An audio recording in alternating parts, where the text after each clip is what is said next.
Ассалаумалейкум, здравствуйте, меня Чети Олжардинов, достар. Бүгін бізде, так скажем, посылка ашу болады. Ну, посылка Алиэкспресстен емес, мен осы жақтан сатып аламын.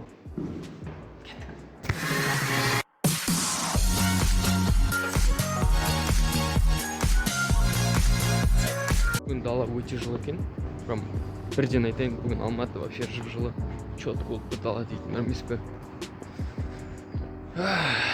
Кеттік. Айтпақшы достар, біздің алдыңғы видеоға, осының алдындағы видеоға 800 просмотр жиналыпты, но біз әлі 100 подписчикке жете алмай жатыр. Так что давайте мені қолдаңыздар.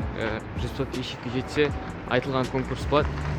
Алдыңғы видеоларда айтып кеткен, мен мына жерде мен подсказки қойып кетемін.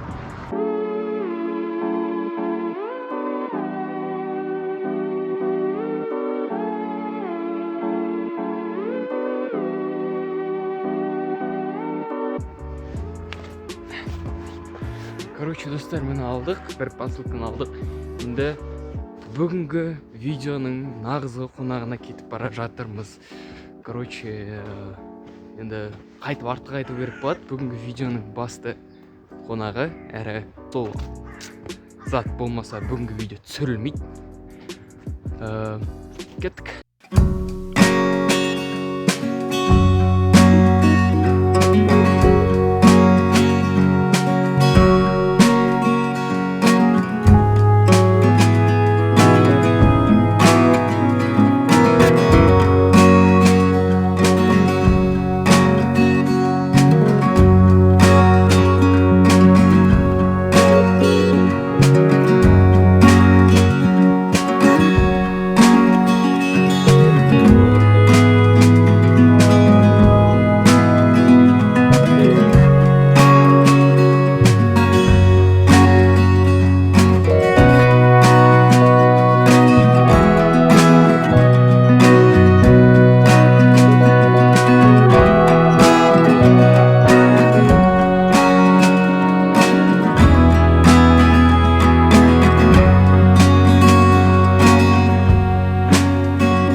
Бір жылдай ма видео жоқ, бірақ енді бүгін біз мен бүгін осы видеодан кейін комментарийға өздерің ойларын жазып кетіңдер. Алматыдамын, енді не айтсаңда да түсіруге болатын шығар деген ойдамын.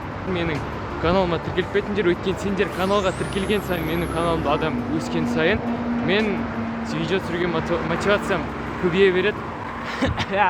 Сондықтан да достар, каналға тіркеліп, лайк бас видеолардың астына, және де мотивация беретін комментарий жазып кетіңдер.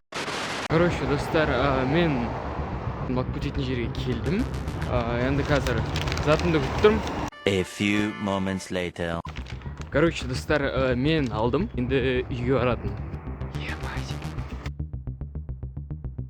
Достар, мен сендерден кешірім сұрай өткен дейтін штативті түсірген видеом именно сақталмай қалыпты. Да, это жестко. Сондықтан да мен қазір штативтен басқа заттардан бастап кетем. Ал штатив өзі обычный штатив, как бы ше, ешқандай да айырмашылығы жоқ. Easy. Просто серый штатив, шаяғы бар, регулятор бар, былай бұрылады, сосын түрі біткен кезде мені бүйтіп жүреді. Болды, басқа дым істемейді, обычный штатив. Егер де прям қатты обзор керек емес деп ойлаймын, аяғандай былқылдап жатыр, бүйтіп регулировка кетеді. Грузов қоятын жер бар, бүйтіп тұрған. Мен сендерге қазір краткий просто сыртынан бүйтіп түсіріп көрсетейін. Прям қатты көргілерің келіп батса, ал былай көргілерің немесе сразу жүріңдер, басқа посылкадан ашатын боламыз. Все, кеттік. Все пропало.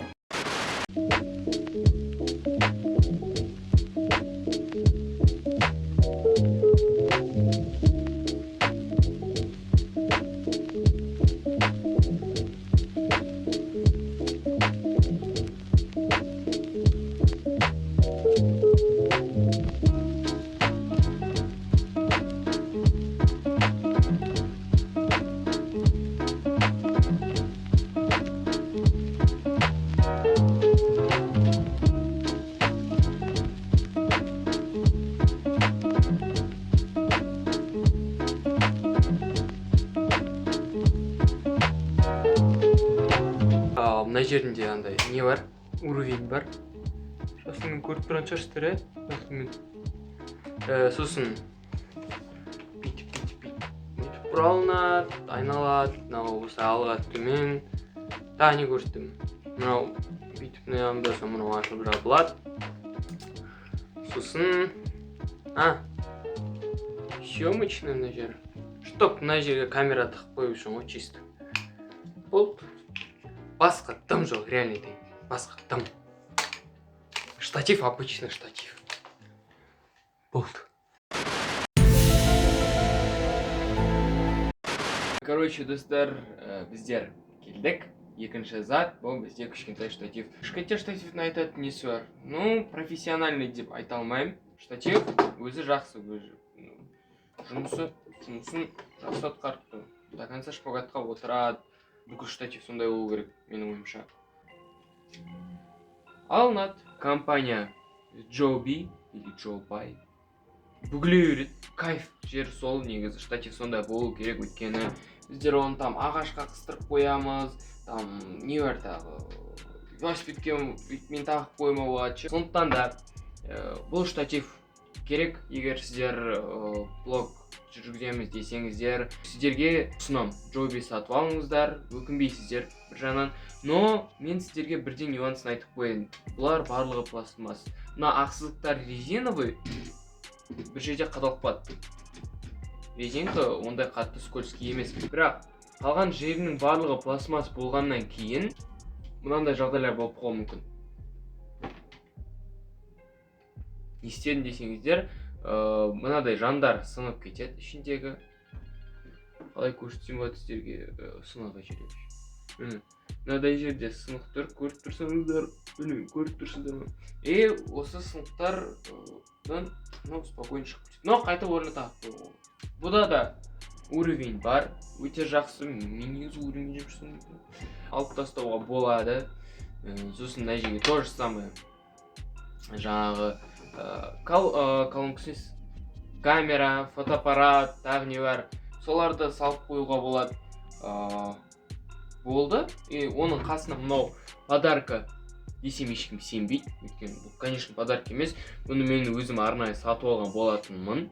Мына жері бұралмалы, әрі пластиктен жасалған. Ең бір жақсы жер деп ойлаймын.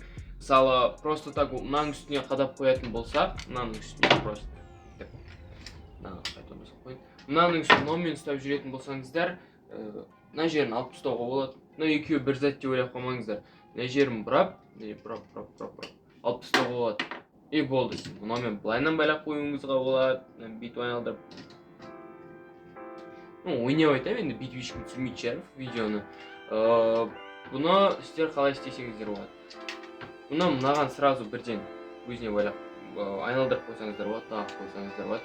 Өйткені сен штативпен жүрген кезде саған ештеңе айналдырудың қажеті жоқ, және де сен просто өстіп ұстап жүре бересің. Ше, ассалаумалейкум, короче, мен бар. Ал мынау бұл там болады ғой мобилографта. И бір жағынан бұл высота кішкене беречі, биіктік береді. Мысалы мынаны ұзақ қойдыңыздар, и кішкентай бір сотканы бүйтіп несе қоясыздар да.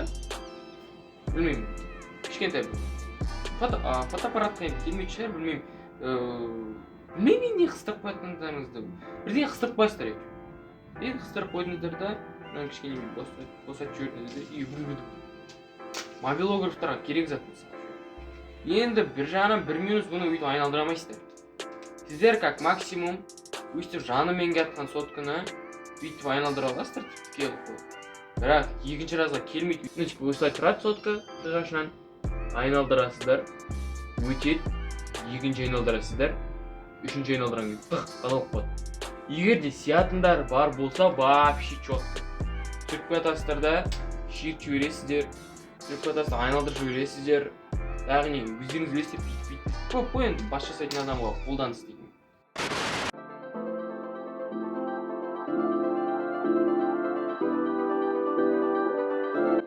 Бізде ең соңғы қонақ, ең соңғы зат бүгінге ең басты зат, өйткені бұл зат болмаса бүгінгі видео болмас деп ойлаймын. Ол бізде экшн камераның аквабоксы. Ты что, с ума сошел? Десеңе мен айтайын, экшн камера. Экшн камера Xiaomi UI. Бұл камераның ерекшеліктерін мен білмеймін. Ой, дурак! Характеристикасы Full HD түсіреді. Wi-Fi мен кіреді. Бұл жерде қосу нүктесі және де түсіру, там видео болса видео, фото болса фото. Болды. Материал пластиктен, артында батареясы, флешка салатын жері, там зарядка қоятын және де не мынау. Короче, міне бізде зарядка қоятын жері, флешкаға және де USB на microSD. MicroSD-ға тұр. Мен әлі түсіріп те көрген жоқпын, бірақ бір-екі материалдар бар. Көрем десеңіздер, пожалуйста. Осы кішкентай зат осындай заттар түсіреді. Енді бұл жерде не? Мен енді обзор түсіруден онда обзор. Мен енді обзор түсіруден көп мықты емеспін, заттарды прям зерттемеймін. Мен не білем, соны айтамын тек қана. Все, болды. Экшн камерамен таныстық. Міне микрофоны бар. Қап-қара точка көріп тұрсың ба? Сол микрофон. Болды. Басқа не істейтін жоқ. Анда чехол. Силиконовый. Линзаны жауып қоюға арналған. Вообще четко зат, бұл негізі жауып қоясың. Болды. Линза целости сохранности. Енді бұл бізде аквабокс, барлықтарын білетін шығарсыңдар уже. Мен білмеймін, бірақ судың ішінде қалай өзін-өзі көрсететін бұлардың ше. Камераны салып көрейік. Қалай болады, не болады? Так. Ну, камера кіріп тұр. Кстати, наверное, жапқан кезде шетінен ілінеді. Сосын бол, камера дайын. Судың астына түсіруге болады. Бүгінге осы камерамен таныстыңдар. Xiaomi UI. Негізі 4К алуыма болатын еді, но онымен 4К зачем дедім. Сондықтан просто UI-ды ала салдым, өйткені ақшам осыған ғана жетті. Бүгінге распаковка осы. Тағы да не заттарды распаковать етейін. Және де, донатить етеді. Хотя кім донатить етеді? 85 подписчик. Ең бастысы, келесіде қандай видео түсірейін. Соны айтып кетіңіздер. Бүгінге вообще үйде ешкім жоқ, кайф болды видеода. Сіздермен болған мен Олжас Жарденов, барлығыңа пока-пока. Все. Столды орнында қой. Үстіндегі заттарынан бәрін қою керек. Мә! Штатив түсірім көрейін.